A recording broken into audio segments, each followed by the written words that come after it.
It's helpful and comforting if they have one person to go to the first meeting with, but it's also a time to encourage them not to be in the club that their 12 best friends or their whole life have been in. This is a time for them to get interested in something that really interests them, not what everybody else they hang around with is interested in. That's a real good way for them to start connecting with people that have shared interests, just as opposed to just historic friends. Secondly, I observed a unique phenomenon as a parent of a boy and a girl when they went to high school. My son, who's a sophomore, walked into the lunchroom his first day of school, found a couple buddies, no big deal. My daughter, the day she got her freshman schedule, was on the phone with all her friends to find out who had A lunch and who had D lunch on Thursday that she could meet when she walked in, so she wouldn't walk into the lunchroom all by herself. So if you start to see some of those things happening, it's okay. That's kind of how they learn to socialize. But I think you may find it different, and particularly for girls, I don't know, Hannah, if you experienced this, but that lunchroom thing the first couple days is kind of nice to have someone to walk in with. So don't think they're totally outlandish if they're trying to coordinate who's going to meet them outside. But it's okay to walk in alone. You won't get eaten. I promise you. I do. Walk in alone every day. My friends don't walk in alone, but I'm like, someone's going to be in here. Like, I'm not, like, under a rock. Like, I know someone. Like, after that first couple weeks, like, yeah, I'd say it's nice to walk in with someone just so you don't have to, like, look around and be like, where do I go? But, like, it's okay. You'll find someone. Like, you'll be okay. They'll adjust. Yeah. And I think the other piece of good news is, because probably some of you are thinking, now I'm going to tell my kid all this, and they're going to tell me I'm nuts, and they're not going to believe a word I'm saying, because I'm not their dad. But you don't have to worry, because all this information, like, we're going to tell them too. So, I mean, I want you to know it, and we want you to say it, but when your kid looks at you and says you're nuts, that's not how it works. We'll tell them that. You're going to say, just wait, you'll find out. So it will happen, and we'll do that or if there'll be so much information we'll give them at orientation, they'll find out through the advisory program, through homeroom, that they're going to be, all these things that we're telling you are going to be reinforced in those areas as well too. I'm going to take it back just a little bit, because that yellow handout that I gave you, I spent a little bit of time again compiling some important information for you, and where we talk about differences between middle school and high school, a lot of what I talked about in the handout you now have. And the reason I did that is because there's so much to know that you're not going to remember next August what we said here today. So you have some good points to look at, even things that are just different about needing to buy their books. And that's something that they're going to do on the freshman orientation day. The fact that there's a cafeteria and they can purchase their food, bring their food, any combination thereof. So there's a lot of points there for you to look at that go back to the differences between middle school and high school. Okay, now let's go ahead and talk about how to make the parents feel more comfortable. So this is directed towards Glynis and Lori. Yeah. Okay, and again, that is on your handout as well, ways for parents to become more comfortable.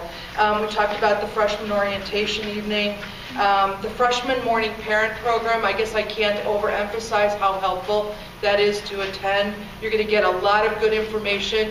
You might even be one step ahead of your children, which they will be surprised that you are in the know about a lot of things. Attending PTO lunches with Audrey Griffith. She's our principal, and she is an outstanding principal.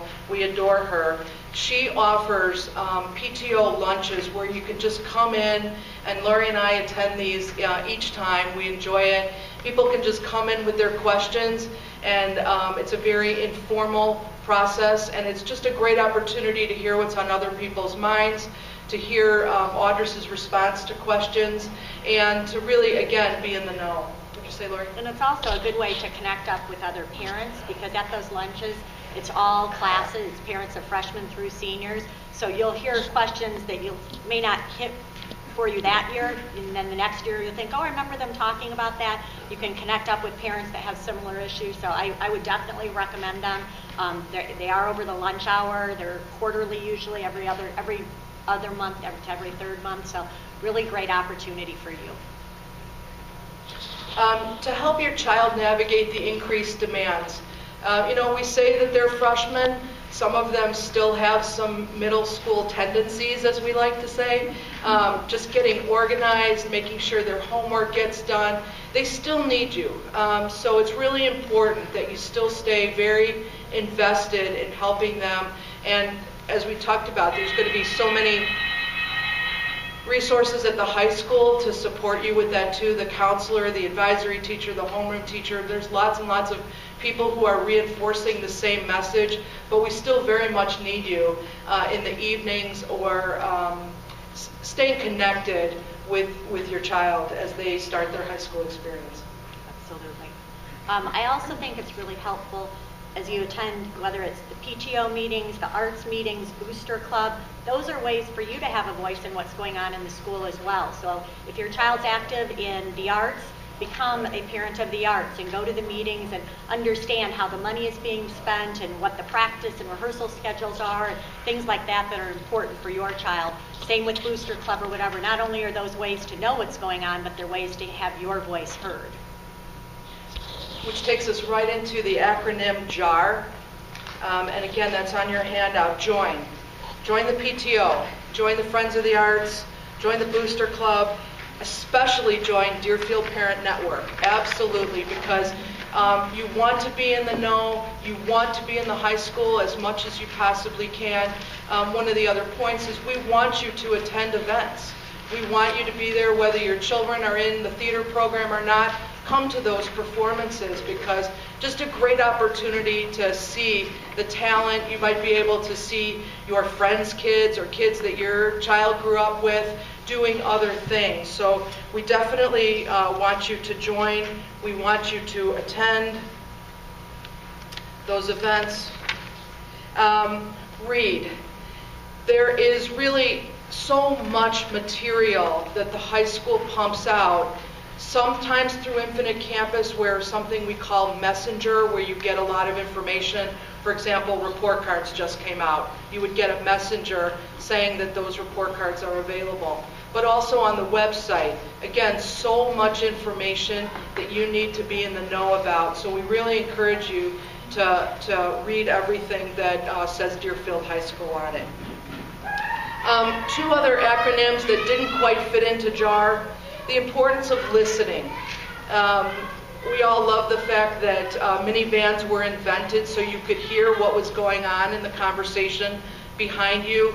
You really do have to listen, and it's probably even more difficult to listen now than ever before because kids are texting each other and there's no conversation going on.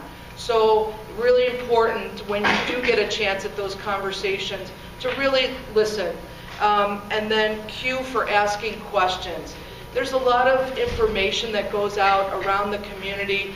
A lot of people do seem to be in the know, but it might not be right for your child. So great to develop a relationship with your son or daughter's counselor, somebody that you feel like you can just call and pick up and say, I heard this, is it really true? Might be true, but might not be best for your child. So really important to ask those questions. Okay, the next area is focused to Brian, Hannah, and Spencer. And can you guys talk a little bit about the balancing demands as well as the belonging demands? Let me just talk real quick. A lot of the activities that we have, a lot of them are not we do not have tryouts. We do have some. Some I can think of like off the top of my head are like our dance team is a tryout. And then we hold that first because unlike some of the different like spirit things we have, like our cheerleaders is not a tryout. So we hold the tryouts first, and then if they don't make that, they still want to be in a spirit squad, they can do cheer. Another thing like where we have tryouts would be for some of our competitive teams. So like for our debate, sometimes they can join freshman and sophomore, like with DECA, they can join freshman and sophomore year, but a lot of times they won't be in the competition part of it. But they want to be there the freshman and sophomore year for those general meetings so they can get ahead and learn what it's about. Or like Model UN. I'm sorry. For DECA, you're in the competition. right away. Just Okay, for DECA you are, but for others like for Model UN, right. things like that, you're not. So it's kind of like, it just kind of depends. It's a very short list, and you'll be able to see when in the activity book what is tryout and what is not. But it's a very short list with activities, so out of all that. And then some are tied to curricular classes, like some things like with our theater department. Things like theater and band, okay, so yes, there's classes for that, but then they also meet after school. So they kind of fall under the curriculum and theater. They kind of fall under student activities, so we kind of work together on those. Like Corollaries is another one. They do a lot of different things that are kind of with the class that are also after school. So there's some of those things that are listed under activities that are kind of that fall under that co-curricular. But as you're going through the book, you're looking at your son or daughter, you're looking through things, you'll be able to figure out pretty quickly which will have a tryout and which won't. And then when that information comes out, that will be there too. I think like one of the first clubs to start is tumblers. And that actually has a tryout because we want to make sure the kids can actually tumble safely before they're in it. So if they have absolutely no gymnastic skills, although we work with different levels there, we don't want somebody who has absolutely no skills whatsoever to be able, we don't want them to get hurt. And it's not a learning process, it's a performance club. So if you have some, go and try. Right. Because sometimes they don't cut. Like I know last year, people who could do cartwheels made it, and they adapted to it. So it just kind of depends on the year. Right. So it just kind of look around and see what the different have, but we want kids to find things that they want to get involved in. Anything that you can think of? Yeah, I mean, I would say before I would say anything, it would be that as far as balancing goes, education comes first, 100%. Academics come first, and everybody has that mindset. It's not going to be, I mean, there will be kids who will say, "Oh, come on, dude, just come to practice. Like, don't do your homework or whatever it is." But when it comes to the bottom line, every teacher, every coach, every person who has any sort of role has that mindset, and the understanding is that school comes first, homework comes first, tests, with whatever it is comes first, and that kind of is the way that you go. So if you have the trouble balancing something and you call the whoever the sponsor is or the captain or things like that, and you say, "Listen, I have a big test tomorrow, I have to study," you can blame your parents. I'm telling you guys that, but there's an understanding. It's not no child will be penalized because they're trying to do better in school, and that's for sure. It's from my own experience and from others. Like I know for a lot of the activities, it's just kind of like for Warrior Buddies, for example, which deals with like special education kids. We have meetings every Wednesday, and they're during early bird. So if your child is taking early bird, you can still be on the club. You just have to go to the outside of school events, not just the meetings. Like this Friday, we're going to Highland Park for a basketball game against them. So if you don't go to a Wednesday meeting, you can still do those types of things. I know for a lot of activities, like that. And then also for sports, I know for freshmen especially, you're a student athlete. Like school comes first, and then if you don't feel like it's better to be honest with your coaches, because they're always gonna, especially for freshman year, they'll be like, go home and study, just come back and be ready to practice tomorrow. Like if you really feel overwhelmed, I know a lot of my coaches last year were like, then let's talk, see if this works. Like maybe you come for half of it, and then you go. Like the first half you go to the ARC, the second half you come to practice. If not, then we'll figure it out for tomorrow. But I know a lot of the coaches are really understanding and understand that school is important to get started from the right foot from the freshman year, from day one. I think the important thing is also knowing your kid and having your kid actually through time know themselves. For some students with DHS, doing one activity is enough. That is one activity, they do one thing, they like that, that's what they can handle on top of their academics, and that's good. I mean, I always tell parents and I tell students, I want you to find at least one thing that you love. You're going to have other people that are involved in 10 different things, and you may be going, I don't think my kid can do that. We spoke at a panel, was it last week? And one of the students was rattling off all their different clubs and sports they were in, and then they said that they also had a job, and I thought one parent was going to fall off the chair and everything. And so I watched her mouth drop and nearly fell, and she's like, "Wait, you work too? I don't understand how you do all this." Well, that student was very capable of handling all of that. They want to be busy 24/7, and research data is out there that shows us that kids that are busy have the tendency to be more organized and get their work done and do better in school. But being busy for one kid is one thing or being involved in two things, where for somebody else it could be 10 or 12. So know your kid and know what they're capable of, and listen to their body language and how they're also performing to see whether they're involved in too many or too much. Another thing that I kind of get is a lot with activities, and I've gotten phone calls, not this year, thank you, this 8th grade class, but I've gotten in previous years, like from 8th graders, like 8th grade parents. I want to make sure my kid gets into honor society junior year, so I want to make sure they're involved in 10 million different things. That is always my first, right, that's always my first warning sign. You know, like, let the kid come here and come to DHS and find things that they love. That they want to do and they want to be involved in. If you're doing things just to starting when you're in 8th grade to get into college, that it's not going to work for them, and that's a lot of stress and a lot of pressure. And I'm not joking, this happens all the time. So what we're trying to stress to people is let the kids go out, find things that they want to be involved in, that they want to do, and they're going to hear from their classmates and their peers about all the kind of different stuff and the fun things that they can do. Yeah, absolutely. Okay, grades are important from the start, but like even for me, like almost at the end of sophomore year, like I'm happy with like how my grades have been, but if I know some of my friends who like really messed up their freshman year, like it's not 8th grade. Like from the start, they really do count. They track every, like semester grades are like more important than quarter grades, but still you need to like know and take like baby steps. Like if you get like a B on one test, like that is okay. Like our school, everybody's like A's. Like a B is like good. Like our school is like, it's good. And so you will get it, like college, I haven't even started worrying about it, and I'm almost like a junior. Like it's really like, you need to just focus on like every quarter, everything that like little things that you do, and then like it will come together that like after junior, or like in the middle of junior year, like you start getting more into colleges, but like you really don't need to focus on like the big things. Just like get started and like know your grades like have to be like good for you. Like whatever, say that like a C is good for your child, like you have to adapt to that, and the teachers will, and like when it comes down to college, like they'll be okay. So just to add to that, I would say with like a little bit farther into the college process, obviously, that I would say absolutely what she's saying is that really your GPA is really, you know, your thing that you can control. You know, everyone's going to go sit down and take the ACT in April of their junior year, and whatever happens, it happens. You know, maybe the reading section is super hard and it's like in Russian and you can't stop. Like, I mean, but that's really what it is. It's something you can't control. But your GPA is, you're going to class every day. You're choosing to take notes, or you're not choosing to take notes. You're choosing to get that homework done. You're choosing to study for your test. So that's really your one thing that from day one, August 20th or 18th or whatever it is, you can start to, you know, kind of formulate this thing that will be your advocate for when you go to college, so you don't have to worry about it. It will be there in place for you because you've been doing it all 4 years. And it's cumulative. Yeah. So Yeah, it it's starts cumulative. from Right. semester one, and so it can like fluctuate up and down, but you just have to know that like every test counts. So just baby steps.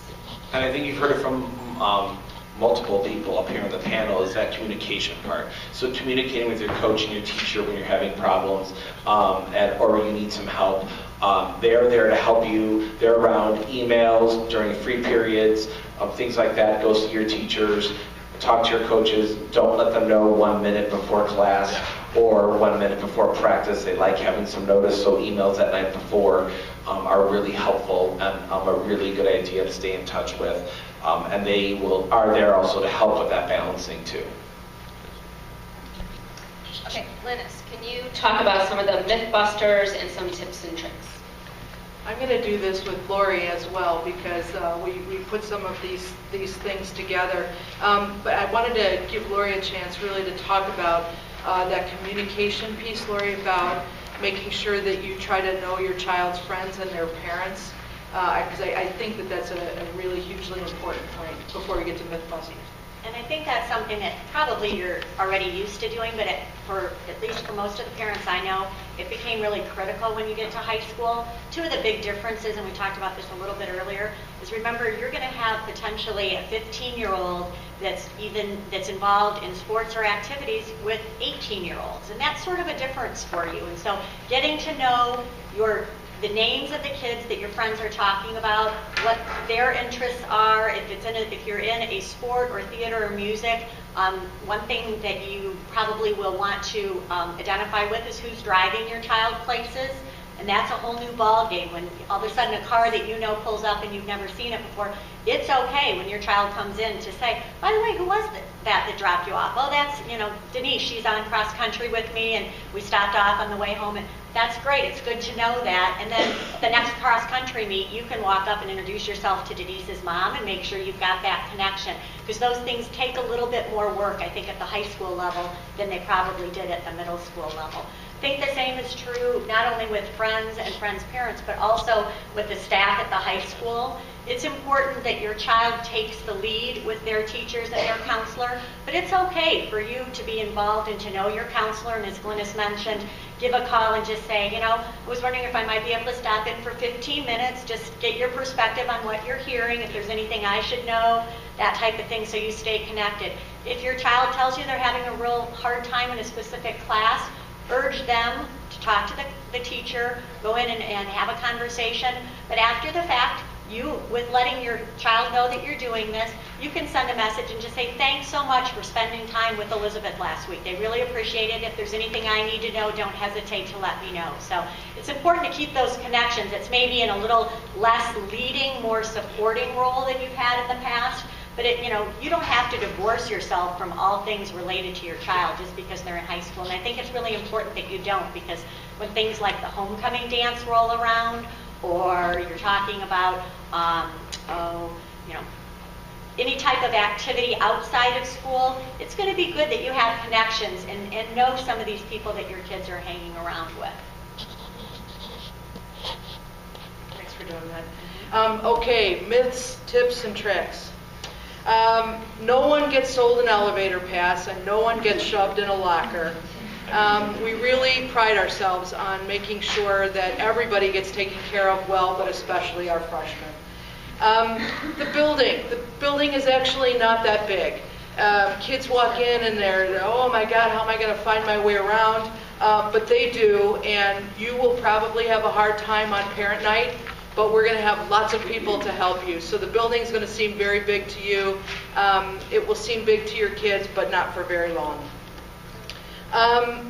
The students figure out the cycle schedule very quickly. Like when you see on Infinite Campus, it might actually look like Greek to you. It just, like, I can't explain it. But they come to freshman orientation, they fill out a template, they get to know that every class is 4 days a week, 2 days a week, or 1 day a week. They don't have homework for a certain class, and they push it off to the next night.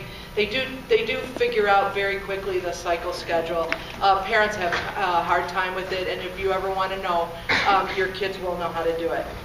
6 years. I still get confused. Yeah, I screwed up the other day. Your days are the worst. I go to fifth period on Wednesdays all the time. So like, if you walk in, you'll just walk in and be like, oh, that's not my teacher. Right, but the kids do get it, and I've literally had parents say to me, they're never going to understand it. And I'm like, no, they will. The kids get it way faster than you. You will go 4 years, probably not understand the whole thing. 6 years in, the other day, I still made the mistake when I was looking at kids for something, and I got everyone wrong, and I'm like, oh, wrong cycle day. I did this wrong. Yesterday I was in Spanish, and my friend, we have 100 days, which are shortened periods view of every class with no homeroom. And my friend walked in literally 10 minutes late to class. She's like, I am so sorry. My times were off. I was just in the library. And my teacher's like, okay, just know that it's 100-day next week. I mean, there's a lot of layovers because we also have late starts or holidays off. And so the schedules are just kind of crazy around this time. And teachers are messed up too. They get that it's crazy. So. Yeah, sometimes they're late to class, so then you can laugh at them. It's crazy. I think your kids will probably hang out more with their middle school friends, at least when school starts. You'll tend to see some of the same kids, but then as we get to second semester, you might hear a few new names. You might see some new kids starting to show up at your house. I think they start to branch out a little bit more starting second semester. This was a really important point. Not everyone drinks. There are plenty of kids who abstain from alcohol, who want nothing to do with it. So you don't have to worry, particularly freshman year, that they're going to meet up with someone else who likes to drink. There are plenty of kids who just don't do that. You also have to know that it's okay to say no. If you're with for me, I don't even think freshman year I went to a person's house where it was even available, like I just stay away from that. But it's like okay if you're with someone to say no or to like text your parents and leave. Like there's gonna be no hurt feelings. Like people like everybody knows that not everyone's okay with it, and like they just have to adjust with like, and then you see who your real friends are versus who the friends who like doing things that you aren't okay with, and who your parents aren't okay with, and you just have to know who you're around and who is doing what. Yeah, I mean, I'm someone who's been on activities and things with upperclassmen since freshman year, and I mean, I've abstained from doing any sort of that, but like you guys unfortunately kind of have to play the blame game. So it's totally like I have a thing with my parents. If I'm ever in a situation, you know, like I drive now, but before I did, I could send them a text message, and then my parents would call me and pretend like I had to come home for whatever reason. And that's and like it's 100% your fault. But that way, the kid's not in any situation to be held responsible or anything like that. You can, they can be like, I'm so sorry, my parents are being so mean, like. I have to go home for family dinner. But that works, and like that's totally fine. And if it's ever the situation where anyone's uncomfortable, it's very easy to, get out of it without putting yourself in a situation where people are going to look at you and be like, that's not cool or anything like that. And if they are, to be honest, like you should stand up and say, I'm sorry that you think that's not cool, but that's not cool, right? So glad we brought Hannah and Spencer along. Okay, so tips and tricks, things that Lori and I have learned, and Brian, over the years. Say no when something doesn't sound right to you. It really is okay to say no. Sometimes it's better if you say no. So no to Mexico, no to limousines, no to boy-girl sleepovers if that works well for you. I'm sorry, Spencer. Okay. Don't say no to that. I forgot that there were like 38 people like looking at me when I was talking. Also remember, a lot of this is age appropriate, so Yeah. you've got from freshmen that we're talking about to seniors here, and I think that's one of the key things as a parent is remember, it's a migration, so the contact that you have with your kids is going to change from freshman to sophomore to junior to senior year, and I think that's, this is helpful to realize a lot of these things are really appropriate, and then you'll determine how you're going to manage your relationship with your child as they grow through the high school. And they'll be mad at you, but they'll thank you by the end of it. Like my parents were very, very, like pretty hard freshman year, things like that, and they've started to ease up, and like I was really mad when they would say like, no, you can't go out, or you can't stay out past curfew or whatever it is, but looking back, like it's better to let yourself kind of ease into it and figure it out on your own as opposed to just going with what someone else's idea is and not really being sure.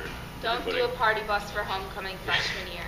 You have nothing to look forward to. Like I did it this year, but like now we're like, well, we have 4 more dances together. Like, what are we gonna do? You can't like fly somewhere. I mean, like you have to like know what's like appropriate. Like go to the dance. Next year, I know like the seniors are going to all the dances and like starting it back. Like we have this like weird tradition that like you don't go like past like sophomore year, but like Highland Park, everybody goes and they have so much fun seeing everybody in their dresses and like their like suits and everything, and like then you can go to dinner at 9, like and then go to a house. I mean, like for us, I know we're trying to like change the tradition so it's everyone's together on homecoming, and then you can split up, but there's no point in a dance if everyone doesn't